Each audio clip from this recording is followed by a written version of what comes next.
batata, bamama, bandeko waboli, mbote na bino. Boye malamu na mayanga ni na politique TV. Nazali wabino Patrick Chimanga, tata ya mayanga.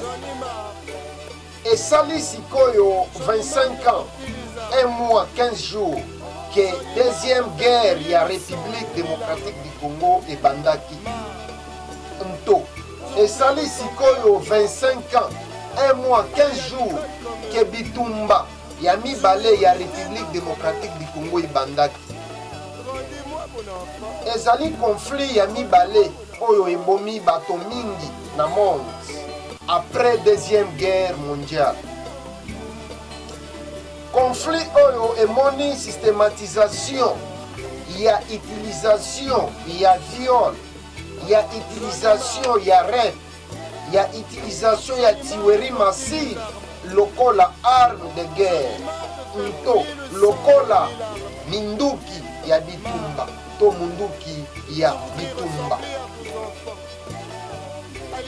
Agression ya République démocratique du Congo epai ya Rwanda, Uganda, Burundi oyo bazali kopesa manduki mpe ko soutenir ba groupe rebelle contre régime ya Mzee Laurent Désiré Kabila.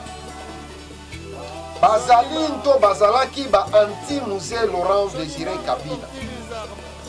Bitumba oyo esaliki ba pays misusu baya ko soutenir République démocratique du Congo na Mzee Laurent Désiré Kabila. Lokola Angola, lokola Namibie, lokola Zimbabwe, lokola Tchad, lokola Libye, lokola Soudan. Mpe na ba groupe ebele ya ba milice côté nyonso. Atako conflit oyo ezalaki officiellement terminé na 2003. Nto atako esilaki officiellement na 2003. Population congolaise, peuple congolais azo continuer na kofuta un lourd tribut. Nto population congolaise azo koba na kofuta talo makasi. Déstabilisation ya pays na biso RDC. Déstabilisation oyo ezali voulu pe planifié epai ya ba puissance étrangère nto ba puissance ya libanda. Mpe conflit oyo ezali entretenu ti sikoyo tina mokolo nazoloba na bino oboyi.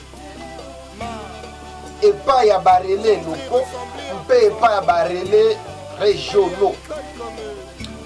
Tokoki kobosana soki tolobi totanga nyonso mpona kotanga kaka une poignée ya ba massacre oyo esalemi na République démocratique du Congo.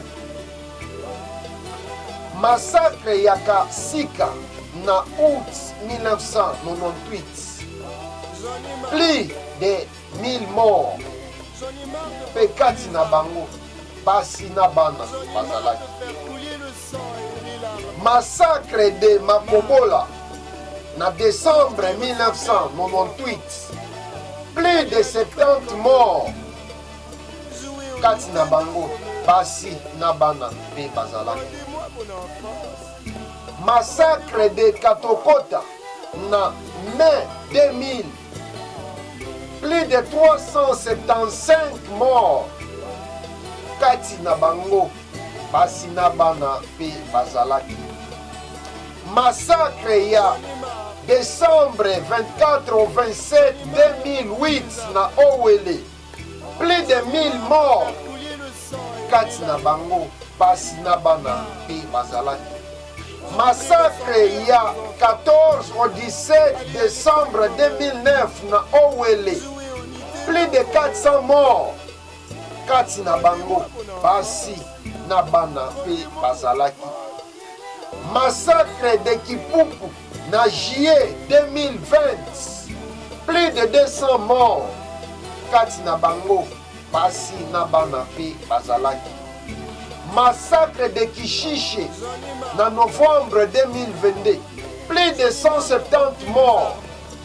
Kati na bango pasi na bana pe bazalaki. Des milliers de victimes.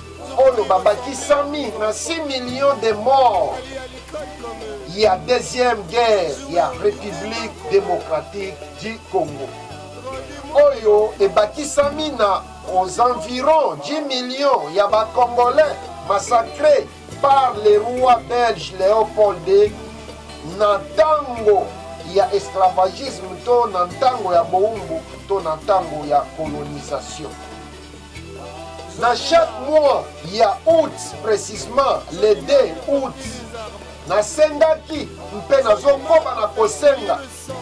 Nto pour inviter bato nyonso ya mokili mobimba, précisément ba Congolais. Oyo balandi message na ngai Patrick Chimanga, tata ya Mayangani.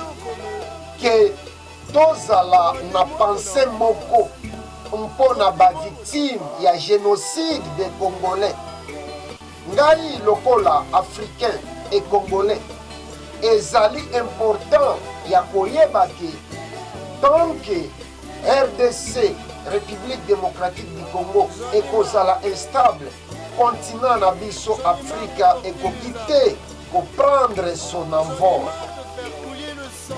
Aksanti sana twasakijila wabuni longonya na bino matondo tomonani mbalasi. Merci beaucoup et goodbye.